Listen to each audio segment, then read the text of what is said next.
Kami persilahkan fraksi PKB. Terima kasih pimpinan. Assalamualaikum warahmatullahi wabarakatuh. Yang saya hormati pimpinan dan seluruh anggota Komisi 3 yang hadir pada rapat hari ini. Yang saya hormati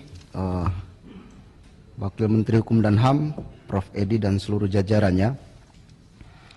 Yang pertama, tentu saja semangat kita pada hari ini dalam membahas tentang perubahan kedua atas Undang-Undang Nomor 35 Tahun 2009 tentu adalah dalam rangka memerangi narkoba.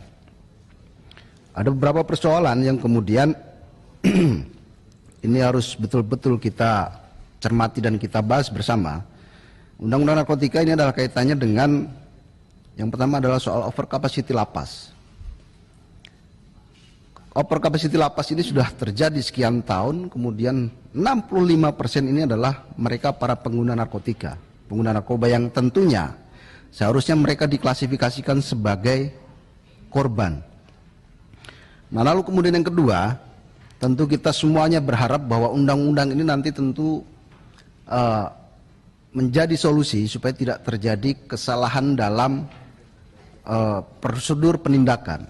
Maka tentu saja perlu dilakukan klasifikasi yang begitu jelas. Misalnya soal pengguna itu dikategorikan sebagai korban. Lalu kemudian pengedar, kemudian bandar, maka tentu perlu dilakukan penanganan secara khusus melalui pidana. Sehingga nantinya tentu kita bisa memberikan solusi atas over capacity dalam lapas. Kemudian berikutnya ini soal aturan narkotika atau narkoba jenis baru, tentu juga perkembangan zaman tentu juga pasti menimbulkan atau melahirkan narkotika jenis baru dan tentu ini juga harus diatur. Kemudian selanjutnya ini soal penguatan kelembagaan. Tadi disampaikan oleh beberapa rekan-rekan. Di dalam undang-undang ini tentu saja kita berharap ada penguatan secara kelembagaan, tentu saja misalnya BNN misalnya. Apakah BNN ini secara tunggal kemudian menangani persoalan narkotika atau narkoba? Lalu kemudian tentu saja penguatan ini dalam bentuk kewenangan dan sekaligus anggaran.